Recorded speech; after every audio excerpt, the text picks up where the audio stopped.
తీన్మార్ మల్లిగాడు అలియా చింతపండు నవీన్ ఒక జర్నలిస్టు శంకర్ వీళ్ళిద్దరూ మీడియా బ్రోకర్లు.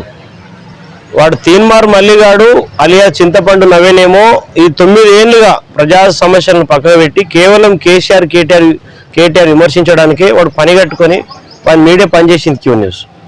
ఈడు శంకర్ గాడేమో ఇప్పుడు రేవంత్ రెడ్డిని తిట్టడానికి నిన్ననేమో కొట్టిరట, ఏదో కాంగ్రెస్ గూండాలు దాడి చేసిరని మాట్లాడుతున్నాడు. అసలు వాస్తవానికి ఈ తీన్మార్ మల్లిగాడు 9 సంవత్సరాలు ఈ రేవంత్ రెడ్డి ప్లస్ బండి సంజయ్ సంకనాకి, బీజేపీ కాంగ్రెస్ వాళ్ళ సంకనాకి ఓన్లీ కేసీఆర్ టార్గెట్గా మాట్లాడాడు. 9 ఏళ్ళు ప్రభుత్వ ప్రజా వ్యతిరేక విధానాలపైన ఎక్కడ కూడా తీన్మార్ మల్లిగాడు పట్టించుకోలే. తర్వాత ఈ శంకర్ అనేటోడు వీడు కూడా కేటీఆర్ సంకనాకేటోడు వీడిన దెబ్బలు తిన్నాడు. ముఖ్యంగా ఈ తెలంగాణ రాష్ట్రంలో ఈరోజు మీడియా అనేది కేవలం ప్రజా సమస్యల ఎజెండాగా పనిచేయాల్సినటువంటి మీడియా ఈరోజు ముఖ్యమంత్రుల యొక్క సంకనాకడానికి, అవసరమైతే వాళ్ళ ముడ్డి నాకడానికి వాళ్ళు ఇచ్చే కొంత పారితోషికాన్ని ఆశపడి ఈరోజు మొత్తము ప్రజా సమస్యలు చూపించాల్సినటువంటి మీడియా ఈరోజు ముఖ్యమంత్రుల సంకనాకుతా ఉన్నారు, వాళ్ళ ముడ్డి నాకుతా ఉన్నారు. ఇది చాలా దుర్మార్గమైనటువంటి వ్యవస్థ. ఇది చాలా దురదృష్టకరంగా కూడా భావిస్తూ ఉన్నాం.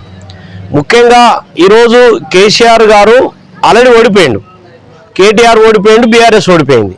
మళ్ళీ ఈరోజు ఆ తీన్మార్ మల్లిగాడు తెల్లాడితే మళ్ళీ కేసీఆర్ పెట్టాల్సినటువంటి అవసరం ఏమున్నది? వాని యొక్క ఏది 7200 ఎక్కడ పోయింది? వాడు పార్టీ పెడతాడు, వాని పార్టీ ఎక్కడ పోయింది?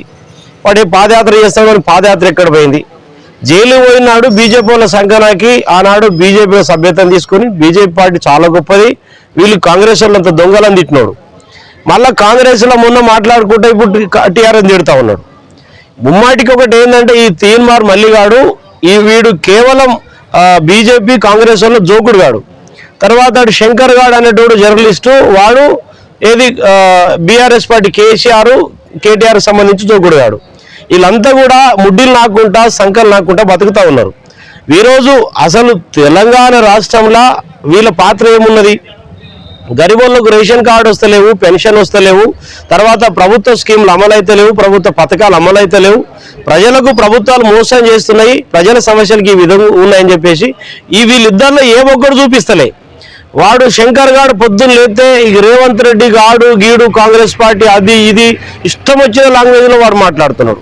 నేను చెప్తా ఉన్నా, ఈ ప్రజా సమస్యలను గాలి కొదిలేసి ఈరోజు ప్రభుత్వ ప్రజా వ్యతిరేక విధానాలను గాలి కొదిలేసి ఎవడైతే ఈ ముఖ్యమంత్రులు ముడ్డి నాకి పైసలు సంపాదించుకోవాలి, కుటుంబాన్ని నడుపుకోవాలి, ఈ బ్రోకర్ దందా చేసుకోవాలని చెప్పేసి ఈ జర్నలిస్టుల ముసుగులో, ఈ మీడియా ముసుగులో పనిచేస్తారో వాళ్ళకి చెప్పు తీసుకొని కొట్టుర్రి. ఈ దొంగ ముండ కొడుకులు ఏ ఒక్కనాడు ఒక ఉద్యమకారుని చూపించారు, అమరవీరుల కుటుంబాల కష్టాలను చూపించారు. ఈరోజు తెలంగాణ కోసము రౌడీ షీట్లు పీడీ యాక్ట్ లైన్లను చూపించారు. ఏది తెలంగాణ మూమెంట్లో లాఠీ దెబ్బ తిన్నోళ్ళు చాలా మంది చాలా రకాలుగా ఆర్థికంగా మరి నష్టపోయిన గురించి చూపించారు. పొద్దున్నైతే అసలు ఈ తీన్మార్ మల్లిగాడు అనుకోడు అని ఇంకా కేసీఆర్ ముఖ్యమంత్రి 60 ఇంకా కేసీఆర్ ముఖ్యమంత్రి. అసలు ఆరోపణ అనేది నేరం కాదు, ఇది చట్టం. ఆరోపణ అనేది నేరం కాదు.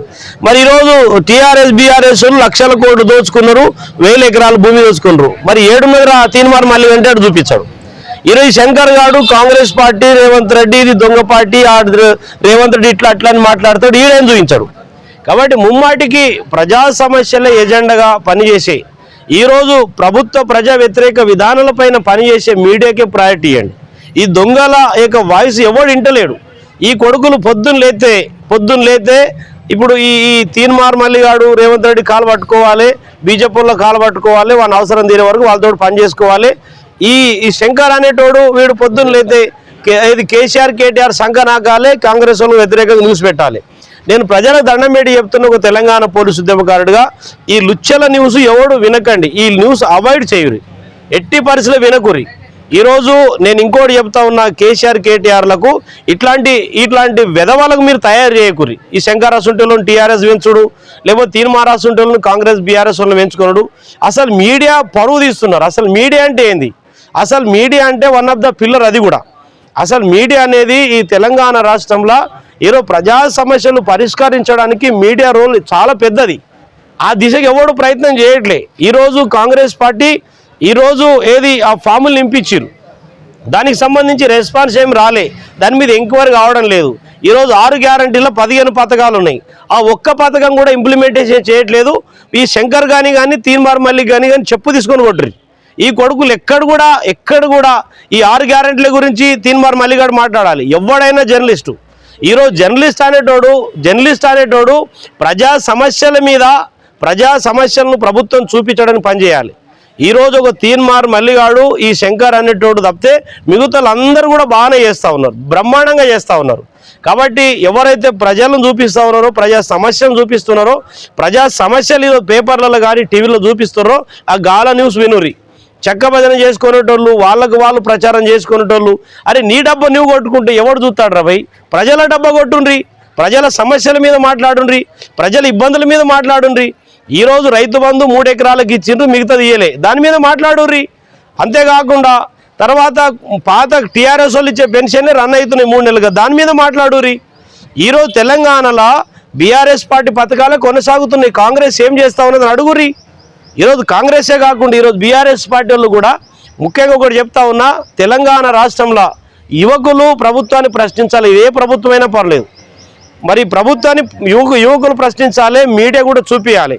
ఈరోజు ప్రభుత్వాలు కుట్రవన్నీ ఈ మీడియా గొంతు నొక్కుతున్నారు, యువత గొంతు నొక్కుతున్నారు, ప్రజల గొంతు నొక్కుతూ ఉన్నారు. కేవలం దొంగలకే సర్ది కడుతున్నారు. ఎవడు ఈ పిచ్చలు జోకుతున్నారు? ఒక ఒరిజినల్ చెప్పాలి, ఎమ్మెల్యేలు పిచ్చలు జోకిన వాళ్ళకే ప్రయారిటీ ఇస్తున్నారు, మంత్రులు పిచ్చలు జోకేటోళ్ళకే ప్రయారిటీ ఇస్తున్నారు, ఈ ముఖ్యమంత్రి కూడా సంఘ నాకేటోళ్ళకే ప్రయారిటీ ఇస్తున్నారు. ఎక్కడుంది ప్రజాస్వామ్యం?